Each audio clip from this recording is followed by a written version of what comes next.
lever, s'il vous plaît. Alors nous allons accueillir M. François Hollande, ancien président de la République.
Bienvenue à toutes et à tous.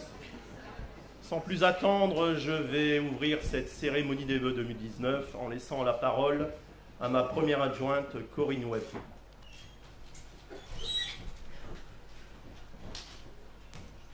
Monsieur le Président, Monsieur le Sénateur, Monsieur le Maire, Mesdames et Messieurs les élus, Mesdames et Messieurs, à l'aube de cette nouvelle année 2019, je vous souhaite à tous, au nom du Conseil municipal, une excellente année, à vous et à vos proches, que cette année vous apporte joie, bonheur et surtout la santé.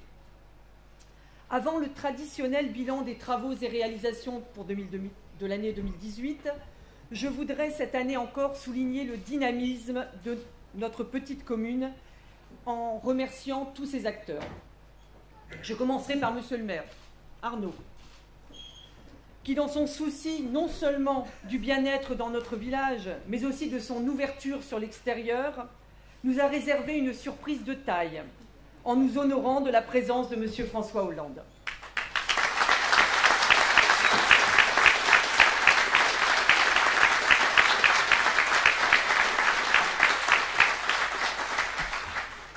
Cela témoigne de cette volonté de faire connaître notre village et le monde rural qui peut parfois se sentir oublié des priorités nationales.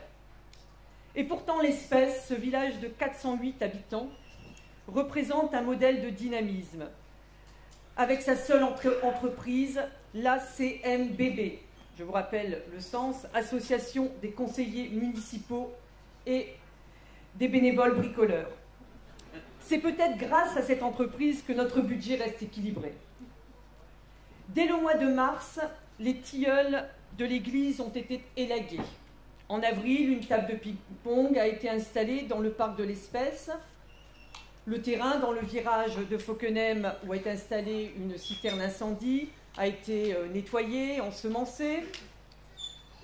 En mai, des piquets de protection au niveau des bouches d'égout rue de l'école ont été placés. En juin a eu lieu notre traditionnel nettoyage de printemps, nettoyage des bas-côtés des routes et des chemins, ainsi que le fleurissement de la commune avec de nouvelles innovations artistiques. En juillet, un banc devant la mairie, un autre au nouveau cimetière ont été installés. En août, les herbes fruitiers dans le parc de l'école du Fauconnier ont été taillées et l'éclairage de l'école changé. En septembre, le bas-côté de la route détériorée suite au passage de la fibre a été remis en état. Tous ces travaux ont été réalisés par des bénévoles, membres du conseil municipal ou pas.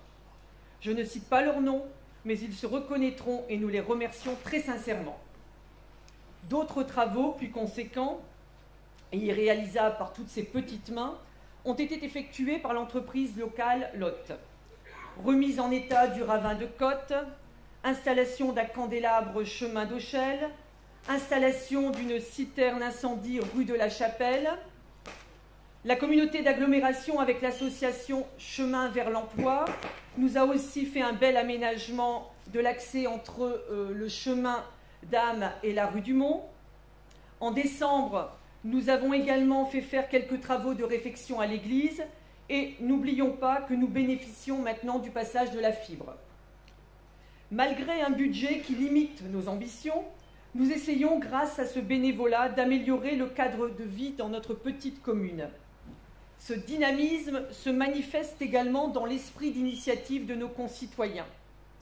Je rappellerai donc qu'un club de pétanque a vu le jour, rencontre le vendredi après-midi, ainsi qu'une initiation à la danse de bal populaire le vendredi soir à la salle commune de la mairie à l'Espèce à 19h.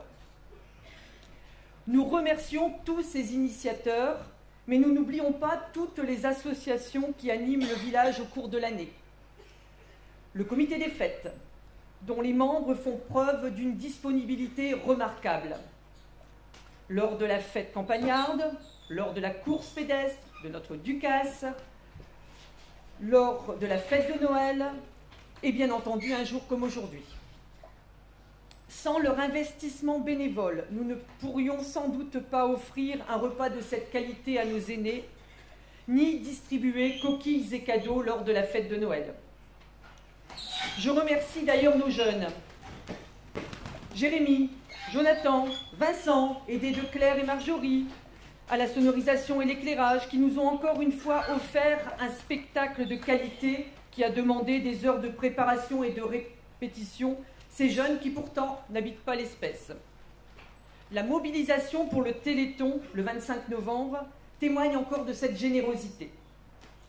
Nous remercions également l'association des passeurs de mémoire, qui nous aide lors des cérémonies des différentes commémorations, le 19 mars, le 8 mai, le 14 juillet, le 11 novembre,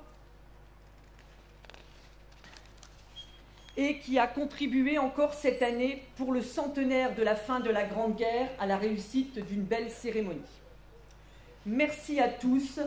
Une nouvelle année commence sous l'angle de la vision optimiste que nous pouvons avoir sur notre village grâce à l'investissement et au dynamisme de tous. Je laisse le soin à Monsieur le maire de parler des projets pour 2019 en vous remerciant encore pour votre attention. Je vous souhaite encore une excellente année à tous.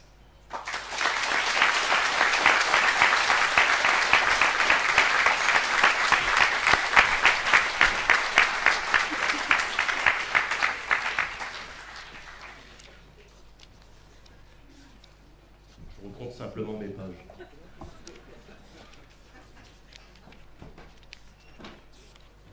Le compte y est bon. Bonjour à toutes et à tous. La chanson « À nos souvenirs » des Trois Cafés Gourmands vient de résonner en guise d'introduction de cette cérémonie et qui commence par « Comment je puis oublier ce coin de paradis ?» Pour nous, les Spéçois, il est impossible d'oublier ce coin de paradis. Car une fois sorti du chapiteau, vous débouchez sur la rue du paradis et qui débouche sur le lieu dit du paradis. Alors vous comprendrez que dès lors, il est pour nous difficile d'oublier le paradis. Cette chanson, pleine de joie, de vivre, est un bel hommage à la Corrèze. Chanson qui pourrait être transposée à tous les départements de France. Ici, on a le Pas-de-Calais en cathéter. Et pour la majorité d'entre nous, on a l'Espèce en cathéter. Alors, au nom du conseil municipal, je vous souhaite la bienvenue à l'Espèce, village de 408 habitants, au cœur de la ruralité du Pas-de-Calais. Bienvenue aux L'Espèçoises, aux L'Espèçois. Merci à toutes celles et ceux qui sont venus nous rejoindre, parfois de très loin, pour cette cérémonie des vœux un peu particulière. Bienvenue aux élus, conseillers départementaux, maires, adjoints, conseillers municipaux. Bienvenue aux présidents d'associations, partenaires institutionnels, entrepreneurs, bienvenue et merci aux forces de l'ordre et pompiers qui nous ont aidés et accompagnés dans l'organisation de cette cérémonie. Bienvenue et un grand merci aux agents de la communauté d'agglomération de Béthune-Bruay-Artois-Romane pour l'aide capitale dans l'organisation de cet événement. Bienvenue à la presse locale et nationale. Merci également à la ville d'Auchel, à son maire Philibert Verrier pour le prêt de matériel et le fleurissement. Bienvenue à Michel Dagbert, sénateur du Pas-de-Calais, ancien président du conseil départemental, que l'on ne présente plus d'ailleurs, et dont les qualités de travail et de rigueur sont reconnues de tous. Alors, il reste un siège vide à la tribune. Alors rassurez-vous, il n'y aura pas d'invité mystère. Il est réservé à mon ami Bertrand Petit, vice-président du conseil départemental, qui va nous rejoindre dans quelques instants, puisqu'il est en cérémonie dans son canton. Enfin, j'ai gardé le meilleur pour la fin. Bienvenue à notre hôte du jour. Bienvenue à vous, Monsieur le Président. Bienvenue à toi, cher François. Bienvenue également à tes collaborateurs. Mais rassurez-vous, ce sont de gentils collaborateurs. Ici, la situation est sous contrôle.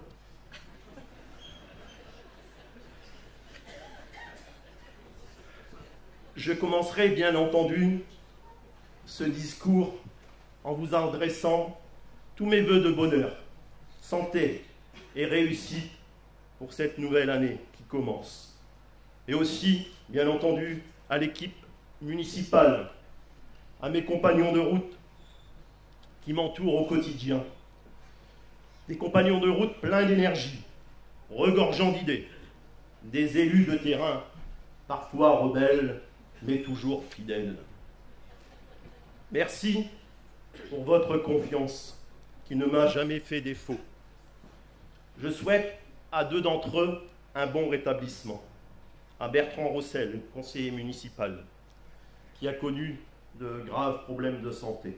Je te souhaite, Bertrand, un bon rétablissement. Et à Daniel Jeannequin, adjoint au maire, qui avait, il y a encore quelques jours, son pied dans le plâtre. Ça va mieux, Daniel. La situation est aussi sous contrôle. J'aurai également une pensée amicale et soutenue pour Thérèse Foyer, l'épouse de Patrick, l'adjoint aux finances, qui est touchée par une vilaine maladie. Un maire heureux, voilà dans l'état d'esprit que je suis ce matin. Même si j'entends de la tribune ma maman Louisette, que je salue, murmurer pour une fois qu'il est content. Eh bien oui, je suis un maire heureux. Bien évidemment, de vous voir aussi nombreux. On annonce 500, 600 personnes. C'est le chiffre des organisateurs.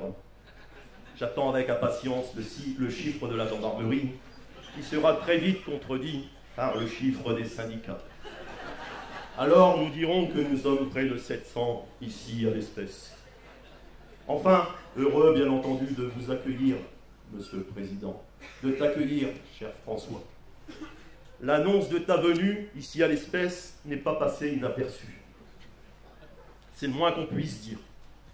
J'ai usé beaucoup de forfaits, écrit beaucoup de messages pour confirmer que c'était bien François Hollande en personne qui serait l'invité des vœux de l'espèce en 2019.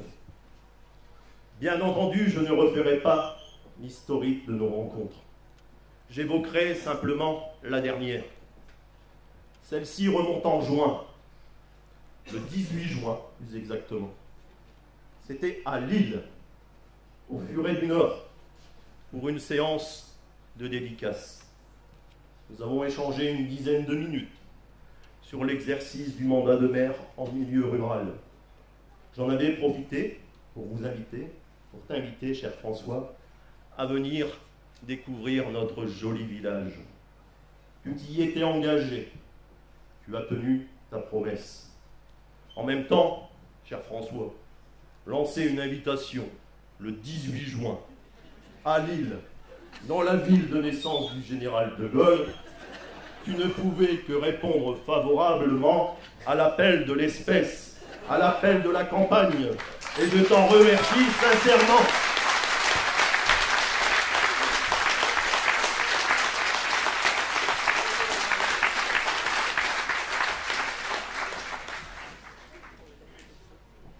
Merci. Cette cérémonie, je la dédierai, bien entendu, aux habitants de la commune de l'Espèce. Mais je la dédierai également aux maires du Pas-de-Calais, et plus particulièrement aux maires ruraux, qui composent la majorité des élus du Pas-de-Calais. Il paraîtrait que nous aurions le coup de blues. Alors, au coup de blues, je vous attribue un coup de cœur. Un coup de cœur pour le travail accompli. Dans vos communes, gérées en bon père de famille, où vos élus, adjoints, conseillers municipaux, mettent la main à la pâte, s'investissent dans le monde associatif, sont disponibles 7 jours sur 7, 24 heures sur 24. Pour tout vous dire, je n'ai jamais vu un de mes collègues ne pas être fier de sa commune, de son village. Alors, ne vous résignez pas. Et s'il faut, nous nous mettrons en résistance. Une résistance bien entendu pacifique, car la violence n'a pas sa place dans les combats à mener. Elle n'est pas non plus la solution aux difficultés rencontrées. Alors qui d'autre, Monsieur le Président, qui d'autre, cher François, pouvait être l'invité d'honneur de la ruralité? Toi qui as commencé en politique comme conseiller municipal à Ussel, puis adjoint au maire de Tulle, puis maire, député, mais aussi conseiller général et président du conseil général de Corrèze. Qui mieux que vous, qui mieux que toi, connaît la difficulté de bâtir un budget, de concrétiser des projets, de solliciter des partenaires pour les mener à bien? Combien d'inaugurations, combien de dossiers de subventions accordés? D'innombrables, je suppose. Oui, la pratique d'un mandat local, d'élu local, est et sera toujours indispensable pour prétendre aux plus hautes fonctions de l'État. Même ici, à l'Espèce, tu as laissé ta trace comme président de la République. Toi, président, tu as sauvé l'école de Fauquenem, du hameau ici, qui se trouve en face du chapiteau. À la rentrée 2016, les effectifs sont en baisse. La fermeture est inévitable. Or, en janvier 2017, c'est 300 postes d'enseignants dans le premier degré qui sont créés, alors que les effectifs globaux de l'académie sont en baisse. L'école du fait est sauvée. Cette année de répit permettra de nous remobiliser. Et ensuite, les effectifs sont devenus à nouveau satisfaisants. Merci à toi, Président, d'avoir défendu ce service public qui est l'éducation nationale. La cérémonie des vœux est toujours un moment particulier. C'est un moment de partage et de convivialité. C'est aussi un moment de faire le bilan. Alors, les réalisations menées depuis mars 2014 sont nombreuses. En 5 ans de mandat, c'est plus de 300 000 € de travaux d'investissement qui ont été effectués. Les travaux subventionnés à hauteur de 45%, soit 140 000 € de subvention. Et cela sans augmentation des impôts ni emprunt.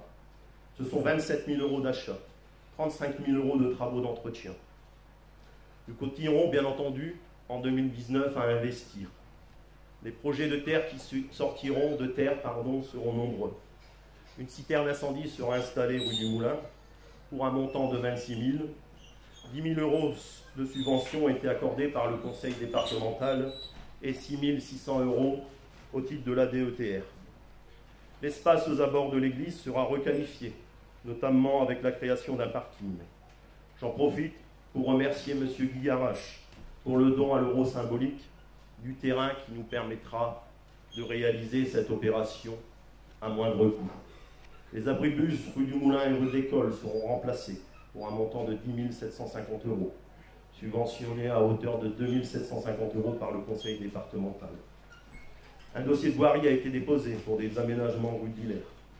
Nous continuerons à avancer sur le dossier de la salle des fêtes, un dossier déjà bien engagé, puisque le département s'est engagé à hauteur de 87 500 € au titre du FARDA. La commune devrait bénéficier des fonds de concours, des fonds européens, dans le cadre du programme LEADER, et la Fédération départementale de l'énergie a confirmé son engagement dans ce dossier. Et ce sont près de 200 000 € de travaux de rénovation qui seront engagés. J'en profite pour remercier les partenaires. Tout d'abord, merci au conseil départemental, à Bertrand Petit, vice-président qui va venir nous rejoindre et qui suit avec attention les dossiers de la commune. Je te remercie, cher Bertrand, pour ton soutien sans faille et ta fidélité à la commune de l'Espèce. Ce sont encore, cette année, en 2019, 110 000 € de subventions qui ont été accordées au département pour la commune de l'Espèce. Sans le soutien et l'aide technique du conseil départemental, que deviendraient nos communes rurales? Le département du Pas-de-Calais est un partenaire fidèle qui assume et qui s'engage aux côtés des communes rurales. Dans les temps qui courent, c'est plutôt à souligner. Merci à la communauté d'agglomération de Béthune-Brouwer-Wallis-Romane, à son président Alain Vacheux, que j'excuse, pour l'engagement de l'agglomération en faveur de la ruralité. En charge de l'aménagement rural, en tant que conseiller délégué, je peux confirmer que l'agglomération est également au rendez-vous. C'est encore 3 millions d'euros de fonds de concours qui ont été alloués en 2018 aux communes, dont plus de la moitié a été attribuée aux communes de moins de 3 500 habitants. Merci au service de l'État, à Nicolas Moret, sous-préfet, pour son écoute et l'attention particulière qu'il porte aux communes de l'arrondissement de Béthune. La commune de l'Espèce vit, comme vous pouvez le constater, au rythme des réalisations, mais elle vit aussi au rythme des animations proposées par les 11 associations de notre village. Merci aux présidents et aux bénévoles pour leur engagement tout au long de l'année. Vous êtes les piliers de la vie de notre village, en créant de l'animation, mais également du lien social et du mieux vivre ensemble. Évidemment, j'aurai une attention particulière pour le comité des fêtes, présidé par Hervé Webb, qui est juste derrière moi. Le comité des fêtes, c'est un peu comme l'équipe de France championne du monde. Une équipe qui va droit au but, efficace. L'association a à sa tête non pas un sélectionneur, mais un président normal, un peu plus grand que Didier Deschamps, et un peu plus frisé aussi, mais un président efficace. Au comité des fêtes, on ne sélectionne personne, on rassemble, puisque l'association compte tout de même 62 membres pour 408 habitants. Au comité des fêtes, le président Hervé Webb est réélu à chaque renouvellement par acclamation, contrairement aux champions du monde de football qui remettront leur titre en 2022. Tiens, 2022, ça me fait penser à quelque chose. Ça ne vous dit rien, Monsieur le Président, 2022 ? Il faudra que je regarde l'agenda, mais il doit y avoir une autre remise de titre en 2022. On regardera, Monsieur le Président. La réussite de notre village passe par l'engagement de nombreux bénévoles. Je ne pourrai malheureusement pas les citer toutes et tous, mais vous le retrouverez dans le diaporama ou encore dans les 18 bulletins municipaux distribués à ce jour. Merci également à M. Fievé, directeur du RPI, Mme Saillot, Mme Garcia, Mme Drick, enseignante, pour leur engagement au quotidien auprès de nos enfants. Enfin, merci au personnel communal, Aurélie, ma nouvelle collaboratrice, qui a remplacé Corinne en poste pendant 23 ans dans la commune. À Jérôme et Thérèse, qui réalisent leur mission de service public avec beaucoup d'implication. Évidemment, les animations seront maintenues en 2019. La ducasse du village, la ducasse traditionnelle du village, est le point d'orgue, avec un trail et une marche qui rassemblent plus de 500 personnes. Une nouveauté en 2019, une course cycliste le premier challenge de Christian Daviron fera vibrer notre village le dernier week-end d'août. Alors j'aurais encore pu vous parler de notre village pendant des heures, Monsieur le Président. Mais le temps passe, l'atmosphère se réchauffe, nos gorges s'assèchent, et vous attendez le discours du Président avec impatience. Et je n'ai pas terminé. Je voulais simplement vous dire le bonheur, et j'associe mon équipe municipale qui m'entoure, d'être maire, et j'espère quand même que c'est un peu réciproque. Nous entrons dans la dernière année du mandat. Alors, pour tout vous dire, ces années de mandat, je ne les ai pas vues passer. En 2014, nous avions présenté une liste à vos suffrages intitulée « Avec cœur et raison pour notre village ». Cette liste avait obtenu plus de 65% des suffrages dès le premier tour. Pendant le mandat, nous avons mis du cœur, nous avons veillé au respect, au dialogue, au rassemblement de notre village. Nous avons agi également avec raison. Bien évidemment, les choix doivent être mûrement réfléchis, maîtrisés et rationalisés. Je rappellerai simplement que le bilan est connu.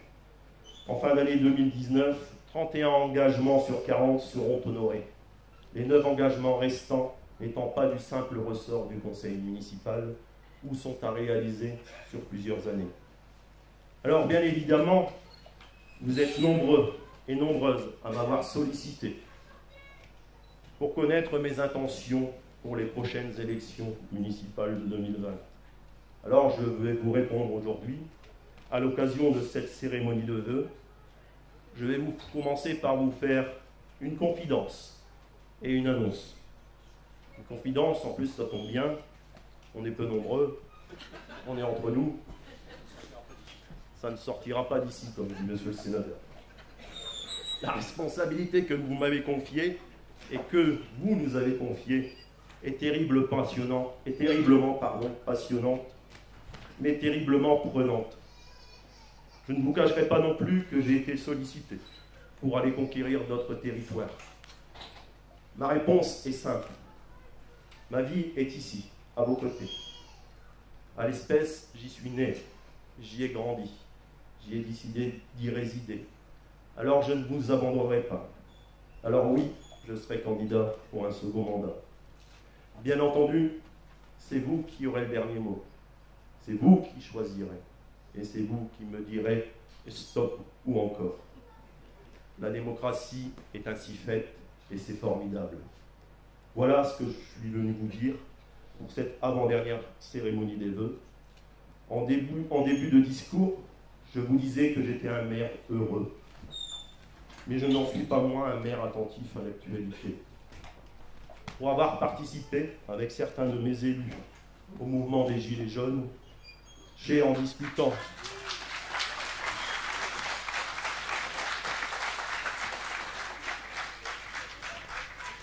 Pour avoir participé avec certains de mes élus au mouvement des Gilets jaunes, j'ai en discutant avec de nombreuses personnes présentes ressenti beaucoup de souffrance de la part de gens qui travaillent et qui n'arrivent pas à se chauffer, à payer les dépenses courantes, et cela sans faire de folie au quotidien. Cette réalité doit être prise en compte. En parallèle, la violence et les casseurs n'ont pas la place dans ce mouvement, et les sanctions doivent être exemplaires. L'heure est dorénavant à l'apaisement, au dialogue et au respect. C'est beaucoup mieux que le mépris. Je reste bien évidemment rempli d'espoir et d'espérance, et je vous renouvelle tous mes vœux de bonheur et de santé. Mes avant-derniers mots iront à mon équipe, qui me supporte tout au long de l'année, et avec beaucoup de patience. Mais les derniers mots seront pour vous, Monsieur le Président, cher François. Merci d'avoir fait de l'espèce le cœur du Pas-de-Calais. Et comme le disait la chanson tout à l'heure, j'ai le cœur qui pétille. Et le cœur de l'espèce a pétillé très fort ces 15 derniers jours, pour te réserver le meilleur des accueils. Il a tellement vibré ce cœur que l'annonce de ta venue s'est répandue dans toutes les campagnes du Pas-de-Calais. Je terminerai mon intervention par une anecdote concernant votre venue, Monsieur le Président. J'avais évoqué avec un ami, dont je tairai le nom par peur de représailles,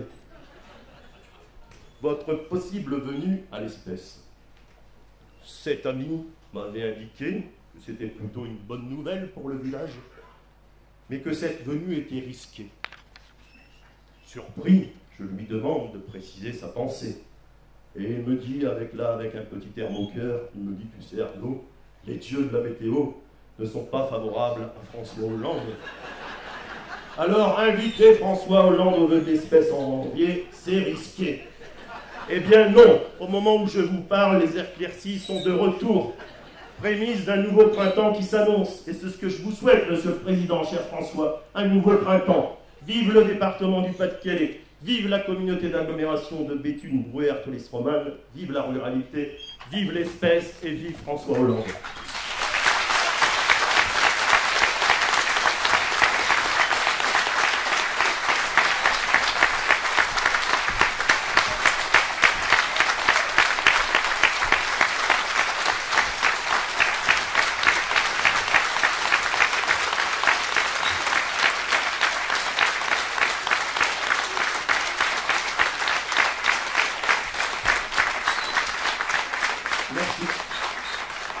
Je vais laisser sans plus attendre la parole à François Hollande, ancien président de la République. À toi, François.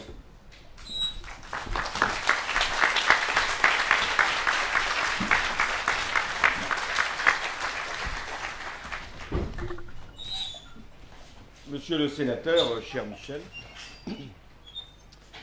monsieur le maire, cher Arnaud, mesdames, messieurs les élus, mesdames, messieurs, habitants de l'espèce ou de plus loin, je suis heureux d'être parmi vous aujourd'hui. Je voudrais d'abord remercier Arnaud Pic, parce que c'est lui qui a pris le risque, dit-il, même si ça souffle quand même, qui a pris l'initiative de m'inviter ici à l'espèce pour cette cérémonie de vœux. Il avait à Lille usé de tous les arguments. Venir dans le Pas-de-Calais, rien que pour ce motif, j'étais prêt à tous les déplacements. Venir dans une commune où je savais d'expérience que je serais bien accueilli. Être au milieu d'amis que je connais depuis longtemps, élus du Pas-de-Calais. Mais il en a ajouté un autre, qui était de venir ici à l'espèce au paradis. Comment résister à cette invitation? Il faut néanmoins étudier avec prudence. Si c'est le paradis terrestre, je suis d'accord, j'en conviens. Si c'est pour l'autre, permettez-moi encore d'attendre quelques années. Et j'espère le mériter. Je voulais venir ici à l'espèce parce que je suis venu tellement de fois, Michel Dagbert s'en souvient, dans le Pas-de-Calais, à l'occasion de mes responsabilités politiques, mais aussi, et j'allais dire surtout comme chef de l'État, pour visiter des entreprises, pour inaugurer des réalisations, mais également pour participer aux cérémonies du centenaire de la Grande Guerre. Et venant dans le Pas-de-Calais, j'ai toujours pu mesurer ce que représentait symboliquement cette terre pour la France. Une terre de souffrance, une terre de combat, une terre de labeur, mais aussi une terre de solidarité, de fraternité et de dignité. Voilà pourquoi je voulais personnellement être ici dans le Pas-de-Calais pour cette cérémonie de vœux et à l'espèce en particulier. Je connais maintenant tous des projets et des réalisations de votre commune. De la table de ping-pong jusqu'à la prochaine salle des fêtes qui sera, à mon avis, bienvenue. Et peut-être était-ce l'intention du maire de montrer qu'il y avait là un besoin et des financements à trouver. Je voulais être ici, à l'espèce, dans une commune rurale qui, malgré ses faibles ressources, son modeste budget, comme il a été rappelé par la première adjointe, est une commune vivante, est une commune ardente dans la ruralité. Et cette réussite tient à l'effort de tous, mais aussi au lien indissoluble qui existe entre les élus et la population, et qui fait que votre engagement n'est pas simplement un acte civique, citoyen, de venir voter lors du renouvellement des conseils municipaux, mais également de participer, pour beaucoup d'entre vous, directement à la réalisation de travaux ou à la participation à des débats qui peuvent justement nourrir les choix de vos élus. C'est un bien précieux que vous avez là. Non seulement parce que vous voulez lutter contre une forme d'adversité, ce sentiment d'abandon qui existe, cette idée que vous avez sûrement que loin de vous, on ignore ce qu'est la réalité de votre existence quotidienne, mais vous avez voulu, vous, ne pas simplement être dans la complainte ou dans la contestation, qui parfois peut avoir sa légitimité, vous avez voulu être dans l'action, ne pas vous résigner, ne pas vous abandonner à la fatalité. Et je veux ici, au-delà des élus, vous rendre hommage. Mais je veux aussi insister sur le rôle des élus, et des élus locaux en particulier, à ce qu'ils assument comme responsabilité. C'est-à-dire de faire vivre une démocratie qui elle-même est questionnée. Questionnée par les citoyens qui se demandent si elle est efficace, si elle est économe des deniers publics, si elle permet de répondre à des besoins. Une démocratie où on veut être chacun, même si l'on n'a pas été élu, un décideur, où l'on considère que la représentation, c'est-à-dire ce que font des élus, n'est pas toujours légitime, alors qu'elle est indispensable. Oui, ce n'est pas si simple, si facile pour les élus d'assumer leur choix. En un moment, dans une démocratie, que ce soit à l'échelle locale, une commune, l'espèce, à l'échelle d'un département, d'une région, d'un pays, il faut que des élus prennent des décisions. Ça fait partie de la grandeur de la fonction. Non pas que cette décision doit être coupée de la réalité de ce qu'éprouvent les citoyens, mais s'il n'y a pas de décision, s'il n'y a pas d'ambition pour la collectivité, qu'est-ce qui peut faire avancer un pays, une région, un département, une commune? Alors j'insiste dans cette période que nous connaissons, et sur laquelle je reviendrai, tumultueuse, sur cette responsabilité des élus. Nous avons besoin de les conforter, de les soutenir, de leur faire confiance. Nous avons besoin aussi que ces élus soient eux-mêmes soucieux du bien public, parce qu'ils doivent être à chaque fois capables, comme vous l'avez fait aujourd'hui, à l'occasion d'une cérémonie de vœux où l'on présente les projets et on rappelle ce qui a été fait, capables d'établir ce lien indispensable entre ceux qui ont à assumer une décision et ceux qui ont à la juger, c'est-à-dire les citoyens. Dans une démocratie, il faut qu'il y ait des élus qui engagent l'avenir. Dans ma fonction de président, pendant les 5 ans où j'ai exercé cette immense responsabilité de décider au nom de tous, j'ai été amené à faire des choix. Ils ont pu être contestés, ils ont pu être parfois critiqués, ils ont été jugés, mais ils ont engagé notre pays dans ce que je pensais être son avenir. Et j'en avais la légitimité, comme le maire et le conseil municipal en ont la légitimité pour faire que notre collectivité, au sens large du terme, puisse avancer.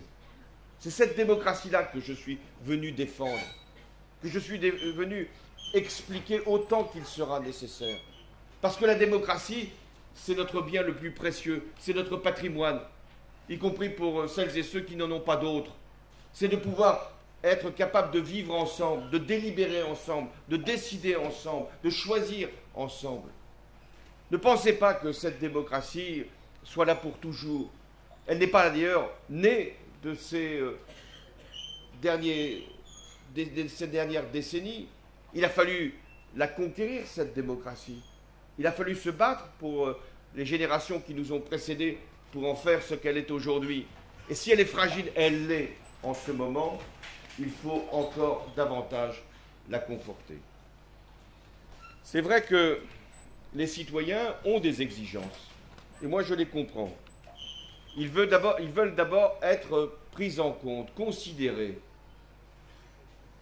C'est-à-dire qu'ils veulent que leur vie, leur existence soit connue, et notamment de ceux qui décident en leur nom. Ils veulent que les exigences de justice et d'égalité puissent prévaloir. Et c'est quand il y a ce sentiment, parfois exagéré, mais quand s'installe l'idée qu'il n'y a plus de considération et qu'il n'y a plus de justice, c'est là que la colère et l'incompréhension peuvent trouver leur place. Depuis plusieurs semaines, notre pays, la France, traverse des convulsions et vit à l'aune et à l'heure des manifestations, dont certaines, comme il a été dit, dégénèrent en violence, ce qui est inacceptable. Ce ne sont pas les premières manifestations dans l'histoire de la République, et même de ces dernières années. Et comme chef de l'État, j'en ai connu ma part. Donc, ce ne sont pas non plus les manifestations les plus puissantes que l'on ait observées dans la période récente. Mais ce sont les premières, sûrement, à connaître cette forme assez nouvelle et à mobiliser des personnes qui jusque-là étaient sans doute livrées à elles-mêmes et sans lien entre elles, et qui se sont retrouvées sans encadrement dans aucune organisation que celle qu'ils avaient librement décidée, même si certains partis, on les connaît, veulent les instrumentaliser ou en changer la nature. Voilà pourquoi il faut entendre ce qui se dit avec l'esprit justement du dialogue et de faire comprendre et aux uns et aux autres ce qui est en cause, c'est-à-dire la vie en commun. Alors, dans cette période et à l'occasion des vœux, qu'est-ce que nous pouvons nous souhaiter? Alors, pour l'espèce, j'ai parfaitement compris. Un peu plus de soutien financier, sûrement. Un peu plus encore de confiance pour aller de l'avant. Vous y êtes ici nombreux à la témoigner. De la volonté, elle ne manque pas chez les élus. Et finalement, vous êtes un exemple. Vous êtes un exemple de ce qu'il faut faire à l'échelle du pays. De quoi avons-nous besoin pour trouver cette harmonie, pour trouver cette concorde? Ce qui ne veut pas dire écarter les difficultés, elles sont là, nous les connaissons, individuelles, parfois sociales, collectives. Mais comment pouvons-nous être davantage citoyens dans la démocratie d'aujourd'hui? Comment arriver à retrouver cette harmonie et cette concorde? De quoi avons-nous besoin? Eh bien, d'abord, nous avons besoin d'une vision commune de notre avenir. Pas plus que nous ne pouvons vivre sans mémoire, nous ne pouvons pas vivre sans projet. Et ce qui est vrai pour une famille qui se souvient des générations passées, pas plus pour une commune qui sait d'où elle vient, eh bien ça vaut également pour un pays. Il doit prendre son histoire avec fierté, et ici elle est riche, et se projeter. C'est-à-dire que le passé donne une expérience et le futur fournit une ligne d'horizon. Nous avons toujours besoin de projets collectifs. Et ce qui doit être aujourd'hui dit aux Français, alors qu'ils éprouvent des doutes, parfois sur leur avenir, c'est qu'ils peuvent entretenir entre eux des rapports de grande civilisation. Parce que nous sommes un pays avec une grande histoire. Mais ce que nous ne supportons pas de génération en génération, ce sont les inégalités et les atteintes à nos libertés. Alors nous pouvons aussi verser, connaissons nos travers, à travers justement l'histoire, dans le conflit, dans la division, dans la rancœur et parfois dans le désordre. Ce qui, je dois en convenir, ne rend pas forcément facile la France à gouverner. Et j'ai pu pour ma part en mesurer la lourdeur de la tâche. Alors comment parvenir justement à gouverner la France et à lui fournir cette cohésion et ce partage du destin? Aujourd'hui, vous devez, ici à l'Espèce comme ailleurs, vous convaincre que la France est un pays qui a un message à livrer au monde entier. Nous sommes souvent trop frileux par rapport à ce que représente la France dans le monde. Si je peux vous livrer justement cette expérience d'avoir été président de la République, c'est de pouvoir, nous, la France, agir pour changer le destin du monde. On nous dira que c'est prétentieux. Non. Quand il s'est agi de lutter contre le terrorisme en Afrique, et notamment au Mali, qui a été appelé? Qui est intervenu? La France. Quand il s'est agi au Moyen-Orient de lutter contre un terrorisme odieux, celui qui a d'ailleurs frappé notre pays, qui a été appelé? Qui est intervenu avec d'autres? La France. Lorsqu'il s'est agi de trouver des solutions pour le climat à l'échelle mondiale, qui a été à l'origine de cette grande conférence qui a permis de trouver un accord entre tous les pays du monde? La France.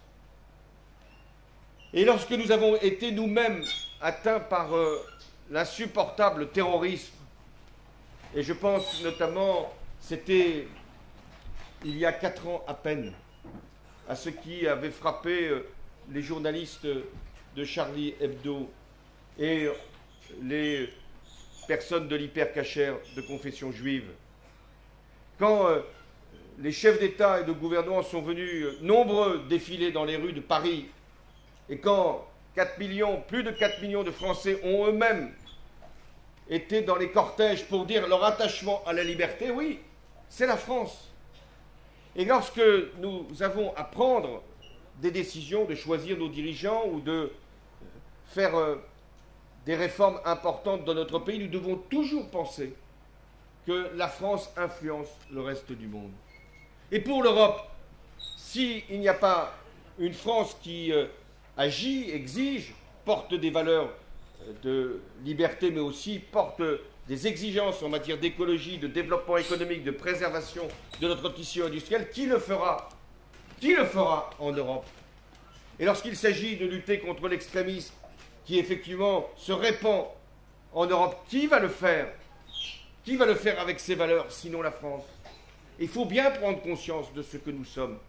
Vous me direz, mais c'est loin de l'Espèce. Non, tout part des communes, tout part des citoyens. C'est vous la France.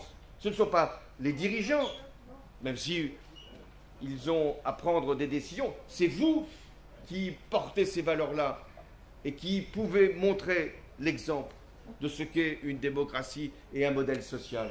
Parce que la France, c'est un modèle social. Alors un modèle social original qui doit évoluer, doit se réformer comme toute grande idée de transformation dans un pays, mais un modèle social qui permet de garantir chacun contre les aléas de la vie, le chômage, le risque pour la santé, le vieillissement, qui est une grande cause et qui nous concerne tous à un moment ou à un autre, mais qui doit aussi assurer à chacune et à chacun, par l'école, et notamment par l'école de la République, l'égalité des chances et la réussite. C'est ça la France, et ce à quoi nous devons toujours veiller, c'est à ce que ce modèle social, ce modèle républicain puisse continuer à vivre et à nous inspirer. Et parmi les grandes causes, celle peut-être que je n'ai pas encore finalement ou suffisamment défendue, qui est l'égalité territoriale.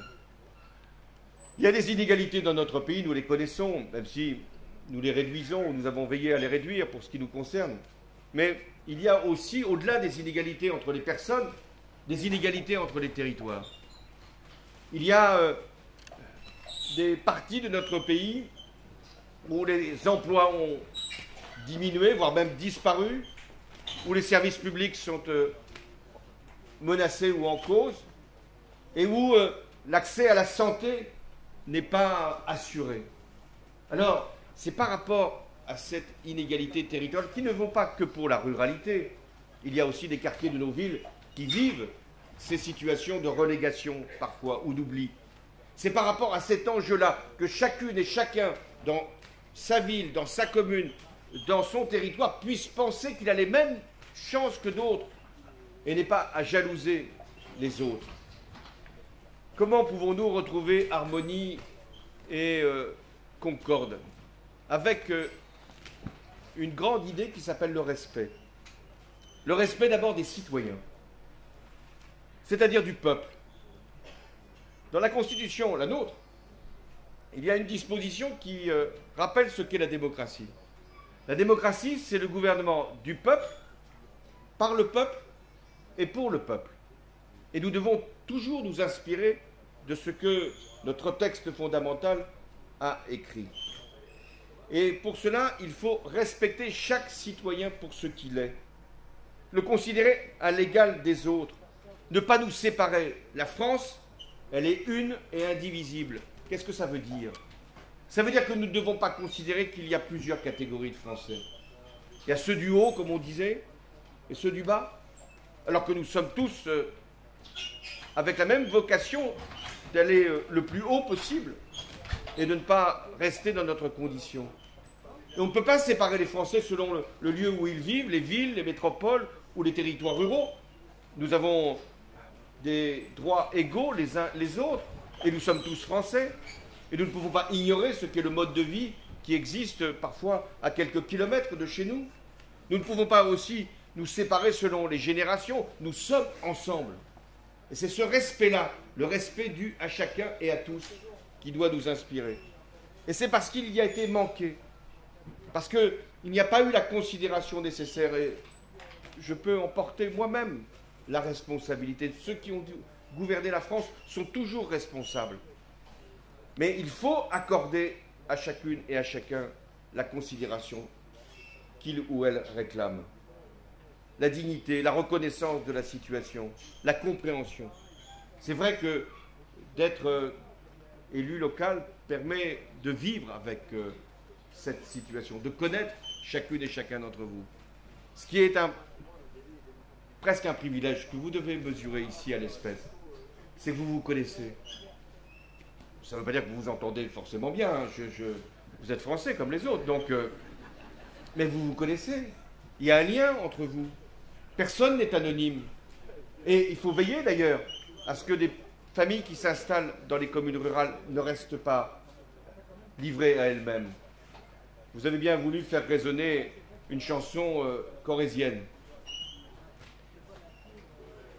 Mais moi j'ai vu ce qu'était aussi l'évolution des relations dans nos communes de ce beau département. Quand une population qui vient des villes s'installe dans une commune rurale, s'il n'y a pas un comité des fêtes qui fait l'effort d'aller les chercher, s'il n'y a pas au niveau de l'école la volonté de rassembler tous les parents, s'il n'y a pas le souci d'assurer, comme vous le faites, un certain nombre d'animations, alors le risque, c'est de s'isoler et de ne plus avoir de relations sociales avec le reste de la communauté. Et on voit comment un certain nombre de votes extrêmes peuvent à ce moment-là être la conséquence. Donc il faut toujours essayer dans une commune, mais c'est également vrai dans une nation, de renforcer les liens entre les citoyens, ce qui suppose de les connaître, de savoir comment ils vivent, ce qu'ils éprouvent, ce qu'ils espèrent. Mais le respect, c'est aussi le respect des institutions, c'est-à-dire le respect des résultats des élections.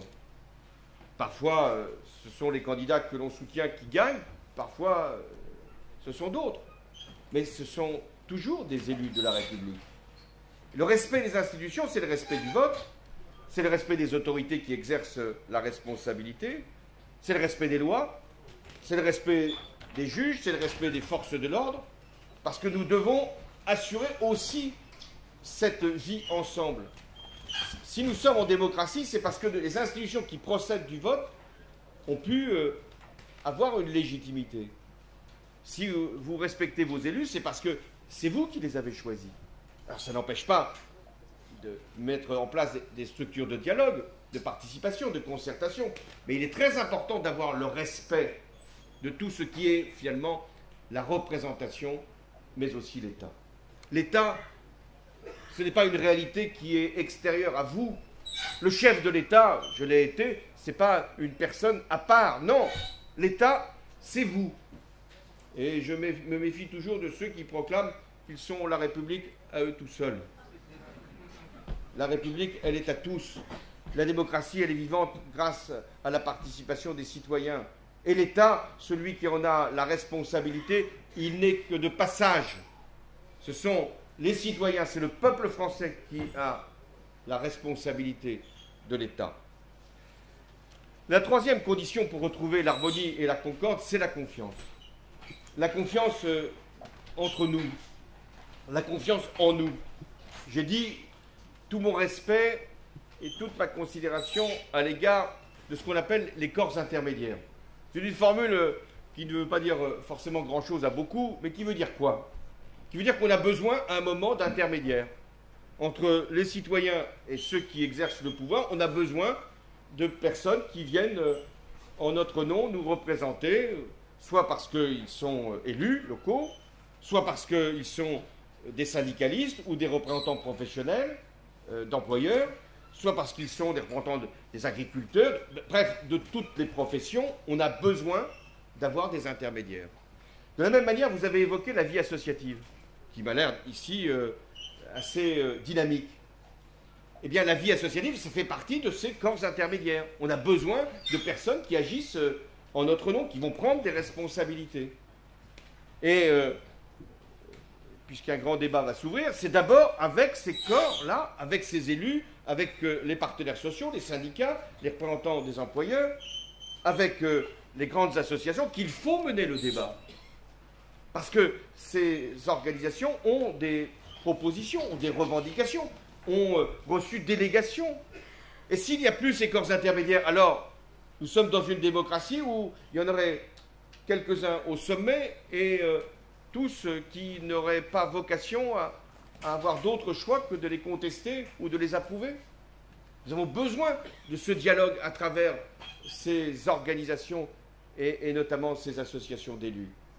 Et là encore, comme président de la République, j'ai toujours veillé à les mettre en situation. Ça ne veut pas dire que ces organisations m'approuvaient.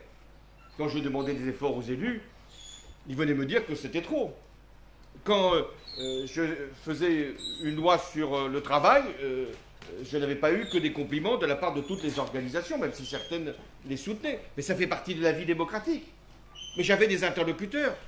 Je pouvais dire, mais venez faire une table ronde ou venez me dire ce que vous en pensez. Après, chacun gardera la liberté de son jugement. Mais nous pouvions et nous pouvons encore échanger. Eh bien, c'est à ce dialogue indispensable avec ces corps intermédiaires que je veux lancer un appel. De la même manière, les citoyens doivent être eux aussi associés. Et c'est ce que j'ai compris de ce mouvement de ces dernières semaines. C'est le besoin de prendre la parole. Alors prendre la parole, ce n'est pas toujours facile. Prendre la parole, c'est souvent exprimer une opinion, et toutes les opinions ne se valent pas. Ce n'est pas forcément avoir une cohérence, parce que c'est une somme d'avis qui est quelquefois recueillie, mais ce besoin de prendre la parole dans une démocratie doit trouver son cadre, et pas simplement dans des manifestations ou sur des ronds-points. Il faut qu'il puisse y avoir une convergence et une expression qui puisse trouver son débouché. Si le grand débat sert à ce que cette parole puisse s'exprimer et trouver des conclusions, alors il faut que ce grand débat puisse vivre. Si, en revanche, ce grand débat n'est fait que pour laisser la parole à ceux qui l'ont déjà, je pense qu'il ne suffira pas. Et de débat, nous en avons besoin dans le pays, pas simplement après des mouvements, nous avons toujours besoin à la condition qu'il y ait des décisions.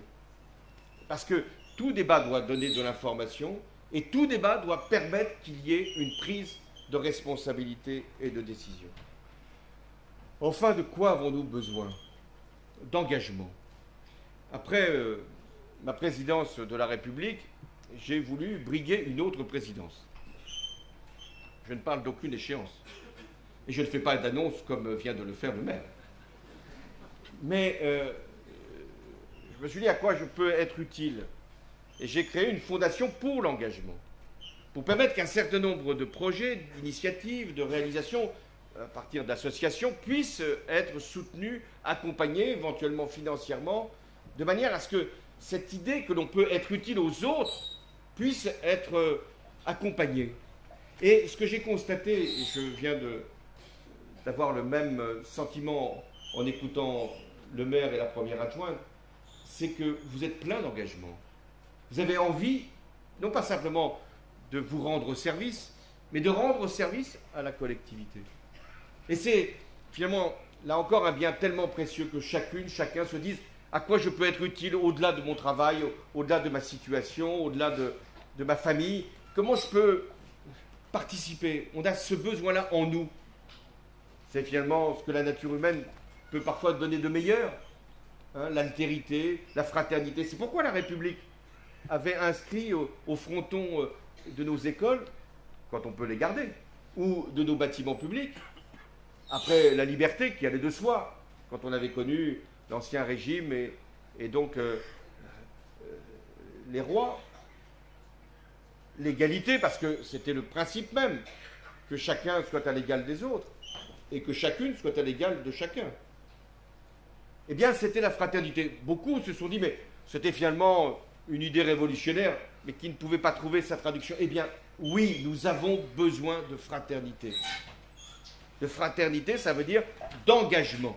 Et l'engagement, ça doit être la participation, la consultation, la concertation, l'association aux décisions, et puis le service aux autres, au-delà de notre acte civique et de notre vote. Alors aujourd'hui, j'entends que, dans toutes les revendications qui sont émises, qu'il faudrait faire des référendums sur tout. Là aussi, je veux vous faire partager mon expérience. Un référendum doit être une procédure solennelle. Consulter les Français, c'est très important. Ça doit porter sur des sujets lourds, que chacun mesure, comprend. Par exemple, faire évoluer notre Constitution, ou ratifier un traité qui va engager la France, ou sur une grande réforme lorsqu'on la juge indispensable ou qu'elle est contestée dans le pays. Mais je crois qu'il faut élargir, ça a été souhaité, la possibilité de recourir au référendum, qu'il n'y ait pas de conditions trop restrictives de la part des citoyens, mais chacun l'aura compris. On ne peut pas consulter sur tout et bientôt contre tout, et faire des référendums sur tout sujet, et notamment sur les sujets qui font partie des acquis de la République. Et c'est pourquoi l'engagement, ça ne doit pas être simplement de dire oui ou de dire non. On est rentré dans une forme d'immédiateté, et Internet a changé beaucoup les choses. On vous demande toujours de dire vous êtes pour ou vous êtes contre. Généralement on dit on est contre, mais on nous demande toujours notre avis. Les grandes entreprises le font sans arrêt sur Internet. Mais on n'est pas obligé d'être comme des consommateurs. Nous ne sommes pas des consommateurs. Nous sommes des citoyens. Et lorsque nous décidons pas pour nous-mêmes, pour nos achats ou pour nos loisirs. Nous décidons pour la collectivité. C'est grave de décider pour la collectivité. C'est pour ça qu'il faut trouver là encore la juste mesure, l'équilibre, pour permettre l'association des citoyens, leur participation, leur engagement, mais éviter l'instabilité, la division et la perte d'autorité. Et puis, je dois ajouter qu'en France, on vote pratiquement tous les ans. Et on vote de moins en moins. Alors, commençons d'abord par voter aux élections qui existent et qui permettent de choisir nos parlementaires européens, nos élus locaux et nos parlementaires et notre président de la République. Alors, nous avons aussi conscience, et je voulais le dire ici aussi à l'espèce, que pour agir, il faut du temps. Là aussi, le quinquennat, j'étais pour avant, j'ai trouvé court pendant. Parce que 5 ans, c'est moins qu'un mandat de maire. C'est moins qu'un mandat de conseiller général ou régional. 5 ans, c'est le temps où les décisions qui sont prises dans les 2 premières années seront à peine visibles dans les 2 dernières années. Et je me suis souvent dit, si j'avais eu 1 an de plus, les résultats auraient été encore plus probants. Mais je ne veux pas ici vous influencer. Donc 5 ans, c'est court. C'est court aussi parce que nous sommes dans une période où les Français, avec le bouleversement qui s'est produit, veulent avoir tout de suite la réalisation des choix. Et quand il y a des lois qui sont annoncées, le temps qu'elles se mettent en œuvre, finalement, l'attention s'est déjà détournée. Il faut du temps pour l'action. Il faut de la durée. Et du temps, nous n'en disposons que de peu lorsque nous sommes en responsabilité. Et les Français sont de plus en plus impatients. Et je les comprends. Parce que quand on est dans une situation de souffrance, on ne comprend pas qu'une loi puisse mettre 1 an avant d'être votée et 1 an pour être appliquée. Quand on est dans une situation de difficulté, on ne comprend pas pourquoi un certain nombre de dispositions ne sont pas prises en urgence.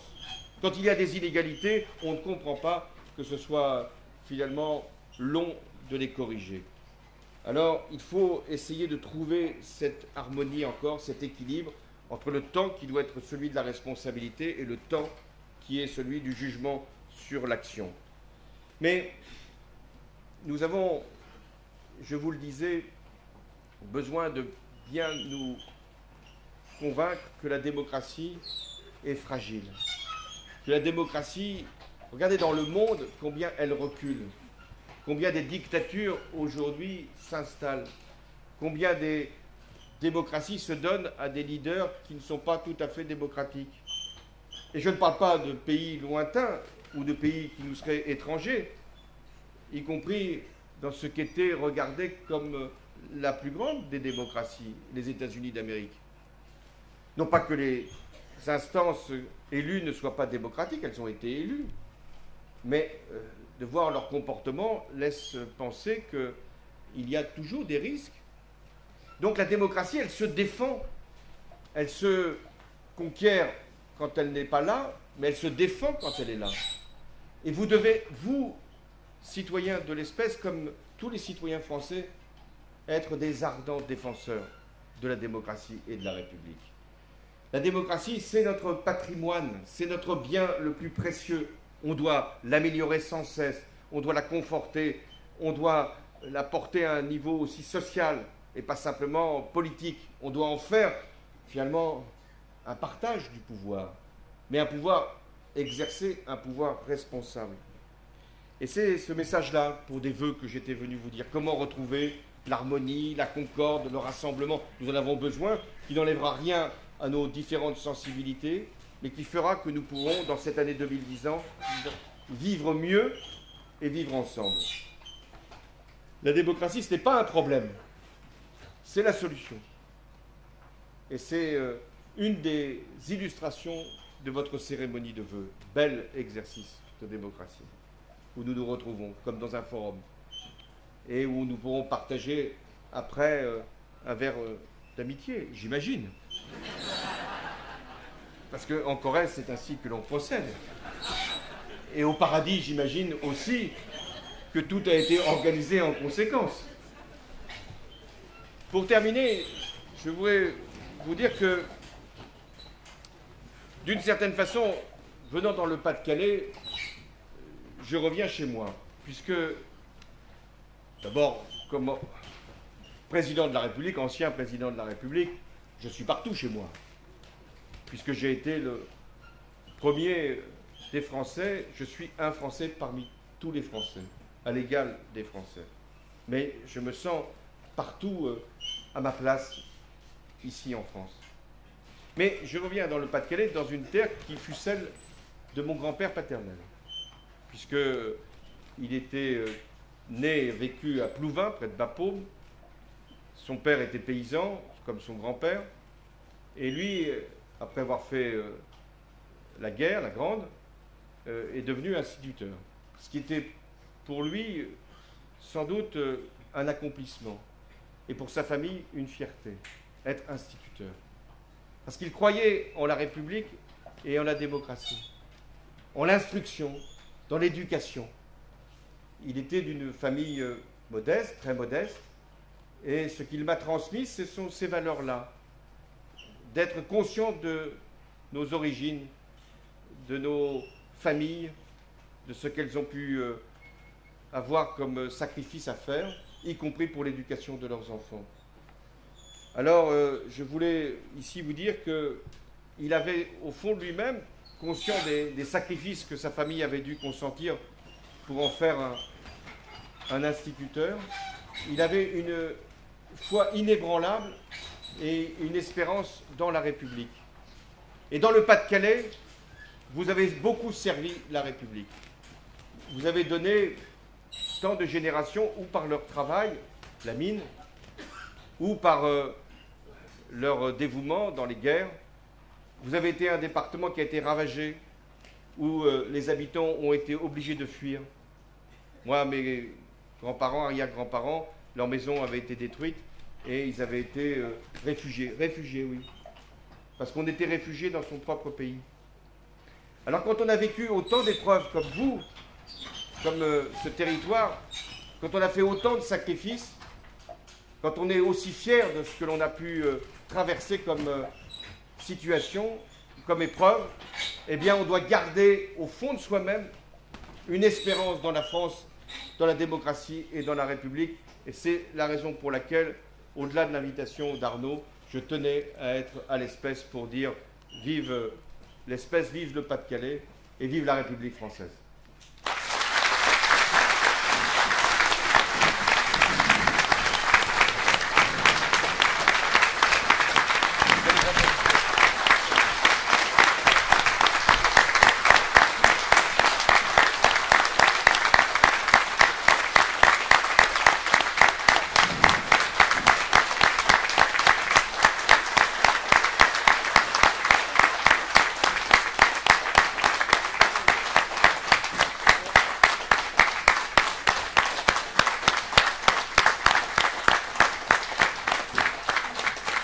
Je vais encore vous demander quelques petits instants, mais il n'y en a pas pour longtemps. On va mettre à l'honneur les nouveaux habitants. Pour un côté pratique, je vais vous citer et je vous recevrai en mairie pour que ce sera plus, pour faire les présentations, ce sera plus facile. C'est pas que, et puis par mesure de côté pratique et sécurité. Donc je voulais souhaiter la bienvenue à Michael et Armel Maquier, rue de Lillers, Bénédicte Valenbois, chemin du Calvaire, Mélanie Poccier et Gabriel Lefebvre, rue de la Chapelle, Séverine et Frédéric Pouilly et Melvin, au lieu-dit Le Paradis, et Laetitia Dutilleul, Léna, Sarah et Logan, rue du Pont de Fer.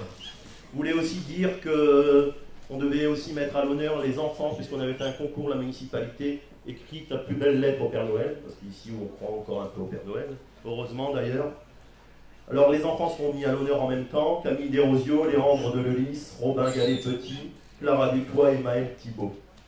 Je vais laisser aussi la parole 2 minutes au président du comité des fêtes qui va remettre le chèque du Téléthon. À toi la parole, président. Merci, monsieur le maire. Arnaud. Monsieur le président, monsieur le sénateur, monsieur le maire, Arnaud, mesdames et messieurs les élus, mesdames et messieurs, je renouvelle tous mes vœux de bonheur et surtout de santé au nom du comité des fêtes. À vous tous, ainsi qu'à vos proches. Et comme l'a dit monsieur le président, prendre la parole n'est pas toujours facile, et je vous le confirme. Je ne vais pas reprendre la liste des manifestations organisées par le comité des fêtes au cours de l'année 2018, mais simplement...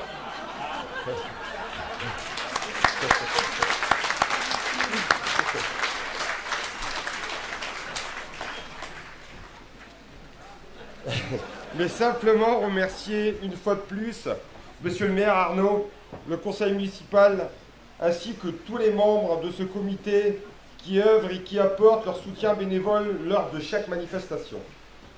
Je reviendrai plus précisément à la journée du Téléthon organisée le 25 novembre avec comme chef de file Claudine et André Berthe. D'ailleurs, je demande à ce que Claudine vienne sur le podium. Elle est derrière toi. Ah, elle est là, Claudine. Excuse-moi, Claudine, je ne savais pas. Je cite, bien entendu, les passeurs de mémoire et le club de Zumba qui ont apporté leur soutien lors de cette journée. C'est grâce à la mobilisation de chacun, les associations, les habitants de l'espèce et des villages voisins, que cette année encore nous avons battu des records. En effet, je suis fier de remettre au nom du comité des fêtes la somme de 4 420 € à l'AFN à Téléthon. Ce qui représente pour un village de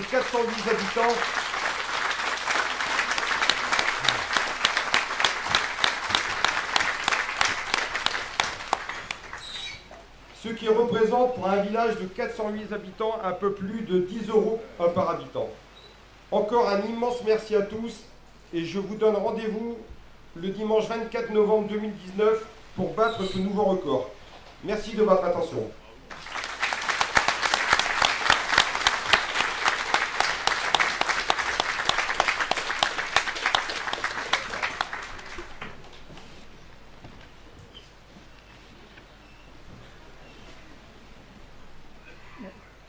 Merci Hervé et bonjour à tous. Cette édition 2018 était la 5e dans notre village, 1370 € la première année, donc comme vient de vous le dire Hervé, plus de 4400 cette année. Une nouvelle fois, vous avez fait preuve de générosité et d'enthousiasme. Comme d'habitude, les bénévoles ont travaillé dans la bonne humeur pour atteindre cette belle somme et comme d'habitude, je ne nommerai personne, la liste est longue. Déjà, on parle de la prochaine édition, signe de l'engagement de chacun. Un petit rappel, je dis tous les ans, 80% des sommes récoltées vont à la recherche et l'aide aux malades. Et comme vous le savez, je suis bien placée pour m'en porter garant.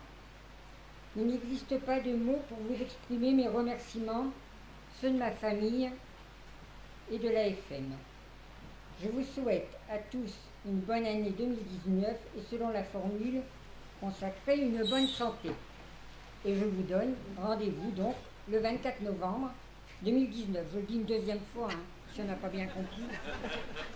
Merci beaucoup. Alors avant de nous séparer, il ne peut pas y avoir d'invité, ce sera une petite surprise, un petit cadeau. Alors je sais que tu aimes bien des bonnes choses, François. Donc, bon, peut-être que Julie ne sera peut-être pas satisfaite que tu reviennes avec ce panier, parce que mais bon. Voilà, au nom du conseil municipal, au nom de tous les habitants de la commune, je t'offre ce panier de produits régionaux que tu pourras discuter. Discutez, oui. Déguster, pardon, c'est l'émotion. Déguster.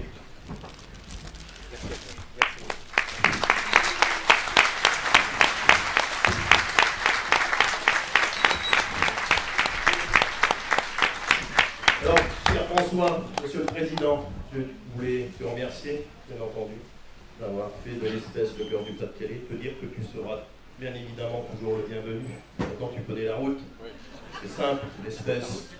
Voilà, la route du paradis. Et puis, pour terminer, comme le dit la chanson, elle termine par ça. Allez, Mimi, serre-nous à boire. Et ben voilà, c'est ce qui nous attend. Un coup à boire. Merci à toutes et à tous.